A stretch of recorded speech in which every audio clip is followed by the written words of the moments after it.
पहले तो सभी दर्शकों को नमस्कार करता हूं और आज आपके एक पत्रकार साथी वो हो गए हैं सरदाना जी, तो उनको श्रद्धांजलि अर्पित करता हूं।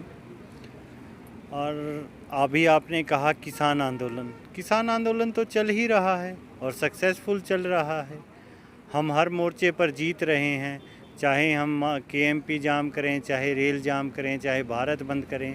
उसी का असर है कि आज सरकार एमएसपी पे ख़रीद भी कर रही है।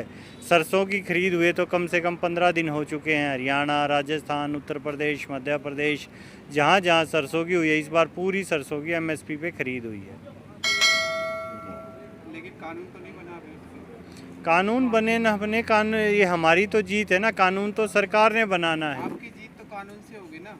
नहीं, कानून से होगी, लेकिन ये किसानों की जीत इसलिए है, किसानों ने एमएसपी पे खरीद करवा दी। सरकार की हार इसलिए है कि सरकार उस पर कानून नहीं बना पाई और किसानों ने उस कानून को लागू भी करवा दिया। तो आपकी जो मुख्य मांग थी एमएसपी पे खरीद हो, तो वो तो पूरी हो गई। आप कहीं आप पीछे हो? नहीं, अभी सरकार में लिखित में नहीं मिली है ना। हम लिखित में कानून बनाना चाहते हैं और सरकार कानून बनाए। जो 6% एमएसपी पे खरीद होती थी उसे हम 100% पे लेके जाएंगे। अभी तो सरसों की हुई है, अभी गेहूं की कहाँ हुई है। गेहूं की तो अभी खरीद चल रही है। यूपी, बिहार, इधर आज भी गेहूं की खरीद 1700-1800 हो रही है, जो 1975 भाव है। तो अभी भी है, बहुत कम है। और आगे इसके अलावा धान की खरीद आएगी, तो इस बार किसान पीछे नहीं हटेगा। किसान इस बार किसी समस्या का जड़ से समाधान करेगा। इस बार किसान धान को संसद में बेचेंगे, ऐसे संयुक्त किसान मोर्चे का ऐलान हुआ। अरे, किसान ही संसद में पहुंच जाएगा। धान तो जहां बिकना है वहीं बिकेगा, ठीक है। चावल खाने की वस्तु है, संसद में रखने की वस्तु नहीं है। तो किसान अन्न का उत्पादन खाने के लिए करता है, संसद में रखने के लिए नहीं। संसद में सरकार बनाई जाती है, केंद्रीय मंत्रिमंडल बनाया जाता है, सांसद बनाए जाते हैं। हाँ, वो भी इस बार किसान ही बनाएगा। सोशल मीडिया पे कुछ खबरें चल रही है और कयास भी लगाई जा रही है कि राकेश टिकैत जी के बीच और सरकार के बीच कुछ बातचीत हुई है, जिसके थ्रू कोरोना महामारी को देख के आंदोलन को पोस्टपोन किया जाएगा। नहीं, आंदोलन पोस्टपोन क्यों होगा? हाँ, क्या बातचीत हुई वो तो आपको भी नहीं पता, मुझे भी नहीं पता। लेकिन ये आंदोलन ना पोस्टपोन होगा, ना पीछे हटेगा। हम सूत भर भी पीछे नहीं हटेंगे। सरकार से जो डिमांड लेकर आए थे, तीनों काले कानून वापसी की, एमएसपी पे गारंटी की, और उसके बाद अब हमारी डिमांड बढ़ती जाएगी। जितना लंबा आंदोलन चलेगा, हम सरकार बदलने की डिमांड भी इसमें रख देंगे। हमारी डिमांड्स बढ़ती ही जाएंगी, क्योंकि देश के साथ इस आंदोलन का जुड़ाव हो गया है। जो किसान आंदोलन शुरू हुआ था, आज वो जन आंदोलन बन गया है। इसमें देश का युवा जुड़ गया है, देश का बेरोजगार जुड़ गया है, देश की ट्रेड यूनियन जुड़ गई हैं, रेलवे जुड़ गया है, एलआईसी जुड़ गया है। जो लोग जो भी इस सरकार से त्रस्त हैं, और सिर्फ जो भी नहीं, पूरा देश ही सरकार से त्रस्त है। सिर्फ दो लोगों से, भारतीय जनता पार्टी भी दुखी है इन दो लोगों से, शाह और मोदी से। इन्होंने तानाशाही कर रखी है, तो इनसे भी पीछा छुड़वाएगा तो अब किसान ही छुड़वाएगा।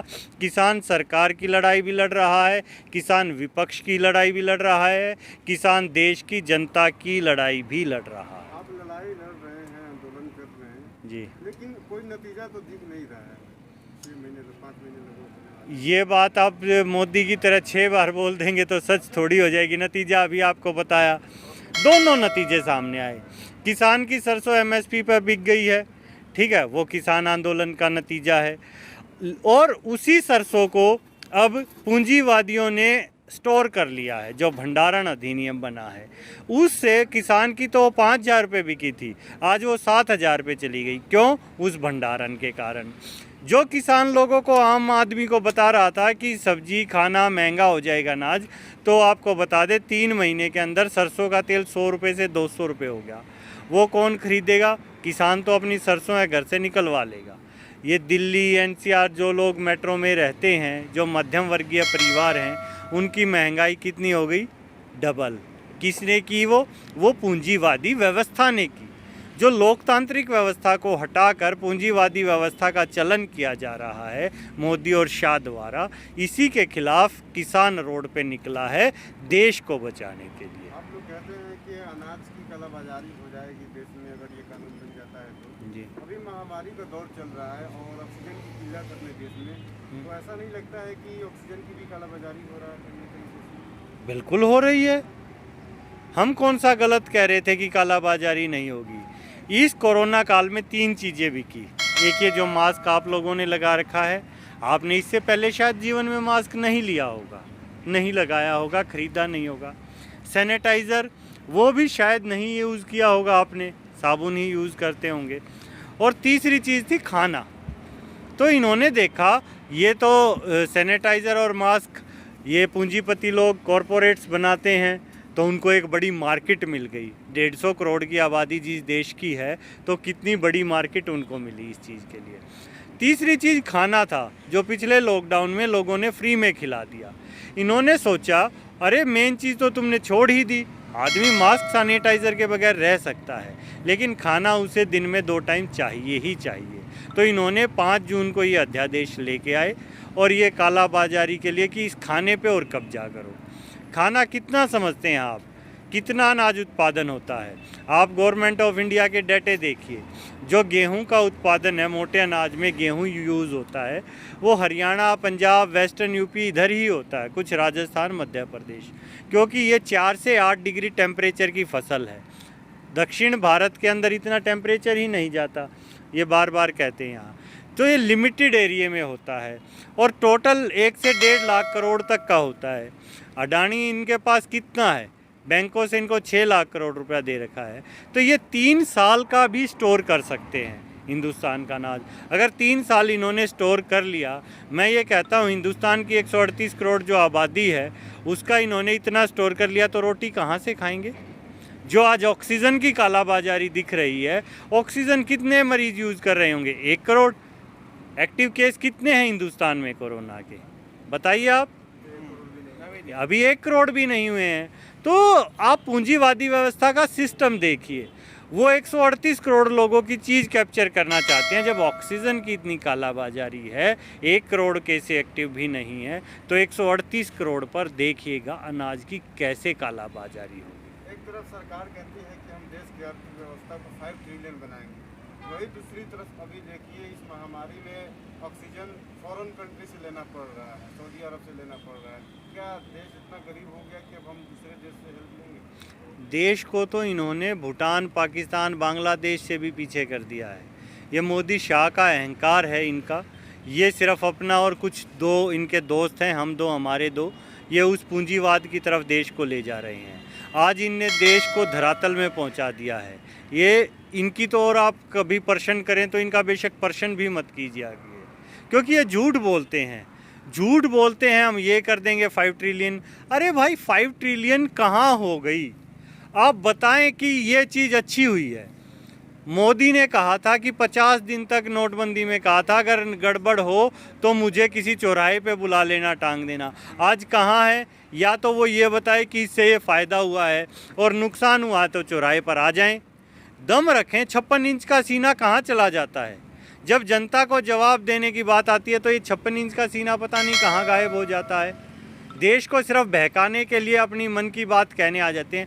अरे भाई, देश ने आपको मन की बात बोलने के लिए नहीं, देश के मन की बात सुनने के लिए चुना है। सरकार हम इसलिए चुनते हैं कि वो हमारी सुने, जो देश की जनता चाह रही है वो सरकार करे। वो किसी कंपनी के बोर्ड ऑफ डायरेक्टर नहीं है कि ऊपर से आदेश देंगे और हमें वो मानने पे मजबूर होना पड़ेगा। लोकतांत्रिक देश में हम आज़ाद लोग हैं, और जब सरकार और विपक्ष मौन हो जाता है तो देश की जनता सड़कों पर आ जाती है, और जब किसान सड़कों पर आ जाता है तो ये चौधरी साहब ने कहा था कि वो सरकार की रीढ़ भी तोड़ देता है। किसान नेता गुरनाम सिंह चढ़ूनी ने एक बयान जारी किया है। उन्होंने ऑक्सीजन, बेड, ये सारी व्यवस्थाओं को लेकर कहा है कि जिन लोगों को ऑक्सीजन नहीं मिल रही, बेड नहीं मिल रही, वो एमएलए और एमपी से जाके बोल रहे हैं कि हमें दिलाइए। क्या कहना चाहेंगे? इसमें थोड़ा संशोधन कहता हूँ। उन्होंने ये नहीं कहा कि वो बोलें और दिलाएं, उन्होंने कहा उनके घर पे चले जाएं, और मैं भी इसका समर्थन करता हूँ। एमएलए एमपी हमने किस लिए चुने थे? उनके घर जाना चाहिए। जो भी कोरोना से बीमार है उनके घर जाओ, उनके बेडरूम पे कब्जा कर लो।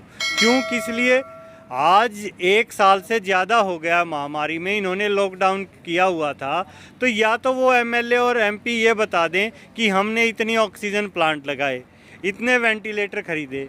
भाई उनके घर जाएंगे तभी तो वो बताएंगे कि वहाँ हमने पिछले साल नए वेंटिलेटर खरीदे हैं जो कोरोना फंड था, उस वेंटिलेटर पे आप चले जाइए। आप कह रहे हैं कि उनके घर पे जाके उनके बेडरूम पे कब्जा कर लेना चाहिए। 2 दिन पहले जिन से खबर आई थी कि एक विधायक के घर पे विरोध करने किसान गए थे, तो विधायक का बेटा और भतीजा उनको हथियार दिखा के डराते हैं। तो क्या लगता है कि वो कब्जा करने देंगे? अरे क्यों नहीं, आप किसान को कमज़ोर समझते हैं क्या? आज क्या बयान आया है, आधी खबर है, मैं इसको पूरी सुना देता हूँ। उसी विधायक का बयान आता है कि वो तो एयर गन थी और पड़ोस के कुछ बच्चे आके हुए थे। उन्होंने साफ मना कर दिया कि उनका लड़का और भतीजा नहीं था। उन्होंने साफ कहा है कि बंदरों को भगाने के लिए पड़ोस के कुछ बच्चे एयर गन लेके आए थे। अगर इतना ही सामना करने की होती तो वो साफ कह देते हाँ थी और निकाल ले बंदूकें। कौन निकाले आप बंदूकें? हम कोई बाहर से आए हुए दुश्मन थोड़ी हैं, इस देश के नागरिक हैं। और ये किसान ही हैं जिन्होंने अपनी दरातियों को पिघला कर तलवारें बनाई हैं। इनसे किसानों से लड़ने की हैसियत ही नहीं है। मोदी और शाह किसानों से लड़ेंगे क्या? उनसे पूछ लेना उनके गांव में कितने शहीद हुए हैं या कितने लोग परिवार से सेना में हैं। जाके एक बार देख ले, ये जो उधर खड़ी आपको फोर्स दिखाई दे रही है सेना में और पुलिस में जो जवान है वो किसान के परिवार से है, किसान के किसानों की कमी कब तक पूरी हो जाएगी? जिस तरीके से कम दिख रहे हैं किसान। देखिए 26 जनवरी को एक गणतंत्र दिवस की परेड का माहौल आपने देखा, यहाँ लाखों की संख्या में किसान देखे गए। तो वो एक हमारा फंक्शन था, ठीक, हमारा राष्ट्रीय पर्व है 26 जनवरी को। तो कि पहली बार ट्रैक्टर परेड हो रही थी, तो किसान बहुत ज़्यादा संख्या में ट्रैक्टर लेके आए थे, क्योंकि ऐसा उत्सव पहली बार हुआ था हिंदुस्तान में। तो आप उस संख्या बल को देखते हुए ये लग रहा है कि संख्या बल कम हो गई है। संख्या किसानों की बहुत ज़्यादा है और लड़ाई व्यक्तियों से कम जज्बे से ज़्यादा लड़ी।